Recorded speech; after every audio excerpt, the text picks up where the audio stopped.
Bienvenue à tous. Vous savez, le passé regorge d'énigmes, de langues perdues, d'écritures qui restent muettes depuis des siècles. C'est vrai, un vrai casse-tête pour les chercheurs. Mais voilà, aujourd'hui, l'intelligence artificielle débarque comme une nouvelle clé.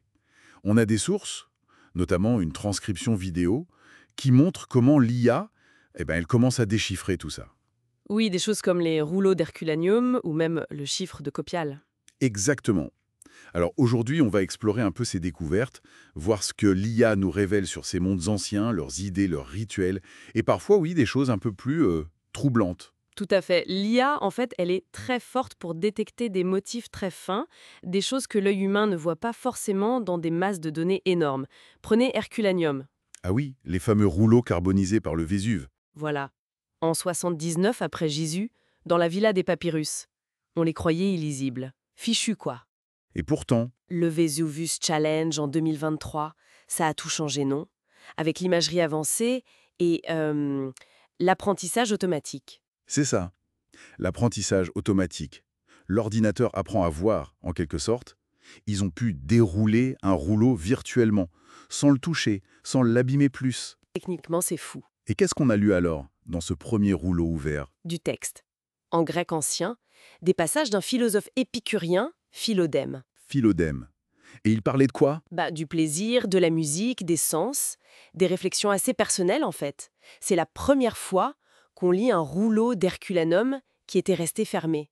C'est un accès direct à leur pensée. Incroyable de retrouver ça. Bon, Herculanum, c'est la philo. Mais il y a des mystères encore plus bizarres. Le manuscrit de Voynich. Ah Ce truc du XVe siècle, personne ne comprend l'écriture, ni les dessins. Ah, le Voynich, l'énigme absolue. Alors, en 2018, une IA a comparé sa structure à, tenez-vous bien, 400 langues. 400. Et alors? L'hypothèse la plus solide, c'était l'hébreu, mais un hébreu un peu spécial, peut-être chiffré avec des alphagrammes. Des alphagrammes? C'est-à-dire? En gros, les lettres de chaque mot seraient mélangées, remises dans l'ordre alphabétique. Un code, quoi. De l'hébreu codé. Intéressant comme piste. Mais est-ce qu'on a pu traduire quelque chose? Même un petit bout. Oui, une phrase a été proposée. Elle a fait des recommandations aux prêtres, aux maîtres de maison, à moi et aux gens.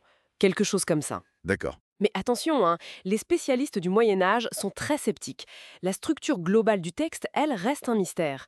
Donc l'IA donne une piste, mais on n'a pas encore résolu Voynich. Ok, prudence donc.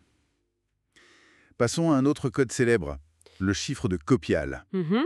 18e siècle, allemand, plus de 75 000 symboles bizarres. Celui-là aussi, l'IA a aidé. Analyse de fréquences, de motifs. Mhm. Elle a compris que les symboles abstraits cachaient en fait des lettres allemandes. D'accord. Donc on a pu lire le texte. Oui, et c'est là que ça devient étonnant. Hmm. Le contenu est assez particulier. Ah oui, La source parlait de quelque chose de glaçant. oui. Le manuscrit décrit les rituels d'une société secrète allemande du 18e, les occulistes, apparemment liés aux francs-maçons. Les oculistes. Oui.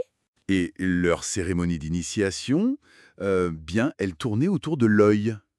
Et elles impliquaient des descriptions assez précises de chirurgie oculaire. De la chirurgie oculaire, hein. Sérieusement. Euh, Ça fait froid dans le dos, oui. Réelle ou symbolique, cette chirurgie? Difficile à dire juste avec le texte, mais ça donne une image assez, disons, complexe du siècle des Lumières, non? Pas seulement la raison pure. Clairement, on imagine moins ce côté société secrète, rituel un peu macabre. L'IA nous ouvre vraiment une fenêtre sur une face cachée. C'est exactement ça. Des mentalités, des pratiques qui nous échappaient. Et cette capacité de l'IA à démêler des systèmes complexes, ça marche aussi pour des écritures vraiment anciennes, comme celle de l'Empire Tangu. Tout à fait, l'écriture tangoute, 10e, 13e siècle, extrêmement complexe, des milliers de caractères, disparue avec l'Empire, après l'invasion mongole. Et l'IA a fait quoi? Elle a analysé d'énormes quantités de textes fragmentaires pour trouver des structures linguistiques, pour essayer de relier les caractères à leur sens. Un travail de fourmi, mais à grande échelle. Et qu'est-ce qui est ressorti de ces textes tangut? La source mentionne des découvertes inquiétantes. Certains textes déchiffrés parlent de mauvais présages, d'avertissements, de prophéties sur la chute de l'Empire. Ah oui, genre, Il y a un passage qui décrit une ombre engloutissant le royaume. C'est assez frappant quand on sait que les Mongols allaient arriver. effectivement, c'est troublant.